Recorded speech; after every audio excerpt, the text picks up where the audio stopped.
Computers talking to computers.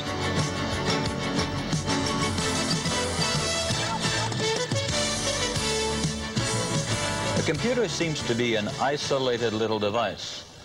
But in fact, by adding equipment, you can make your computer talk to the world. There are some technical problems to be solved here. Mostly you'll want your computer to communicate over telephone lines. And telephone lines were designed for speech. Computers that want to talk to other computers can't use speech. Even if they could talk, the computer at the other end would have trouble listening to speech. Instead, we have to convert the bits that are inside the computer into frequencies that can be passed over the telephone line, and then we have to change the frequencies from the telephone line back into the bits that the computer at the other end will accept. Changing the bits in a computer to frequencies is called modulation, and a device is a modulator. Now when we get to the other end, the frequencies have to be changed back to bits, and that's called demodulation. We do it with a demodulator. And then communication is a two-way street, so at either end we have a modulator sending the signal, and for the other path coming back to you, there's a demodulator doing the whole thing. This results in a machine which does both. It's both a modulator and a demodulator, and so we call it by the rather peculiar combination name of modem. We need one of those. Here, for example, is a commercial modem. This one plugs into the communications interface on the back of the computer. We can plug it in back here at the rear of our Commodore 64. But that's not quite enough. The telephone line, by the way, plugs in to the little hole over here, okay? But that isn't enough to do the job. This is just a piece of hardware, and it doesn't know how to get the bits on the line. It'll ship them there when we deliver it, but in order to make the modem work, we have to have a program to go with it. And if you buy a modem for communications purposes, you should make sure that you also get a compatible program to help you talk to computers at the other end.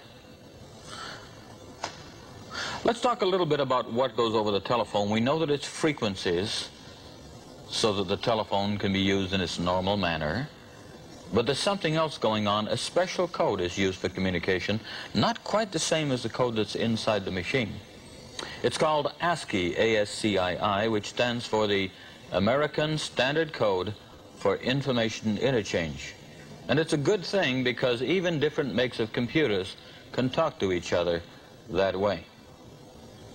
Now let's assume that you've connected up a modem and you're ready to talk to the world. Who are you going to talk to? Well, there are several different places.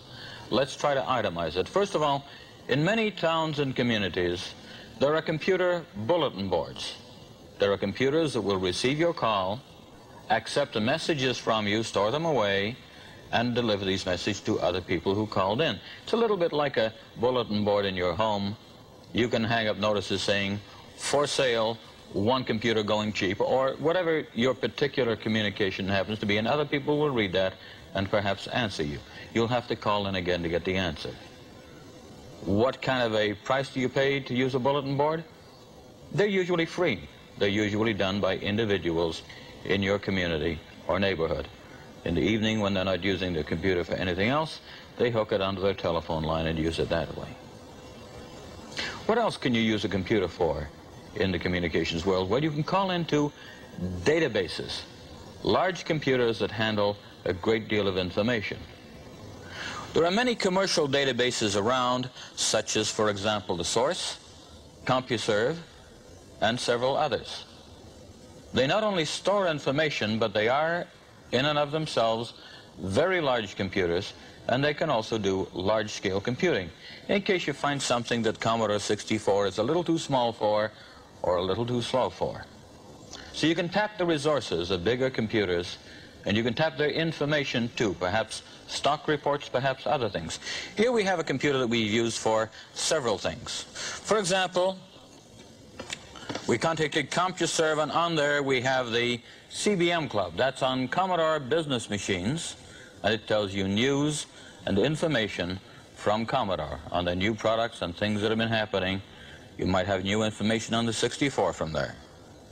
What else can we do?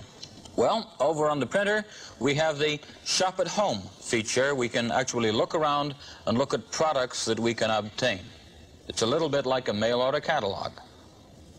Another thing, we have on the screen right now, we've interrogated the computer and said, what flights do you have going from Denver, Colorado to London, England? Turns out that the computer has searched its memory and looked for all of the connections, and what we have here are, for example, one direct flight that takes place at about 8:15 p.m., and we have two flights involving connection. One of them, it looks like it goes through Boston, and the other one goes through Denver. I'm sorry, through Salt Lake City. We started at Denver, didn't we? That's the way we can sort out information. It can be right up to the minute. It can be very, very informative. If you want to evaluate your stocks, if you want to read perhaps the latest sports information, if you want to be trained on something, learn something, you can do that.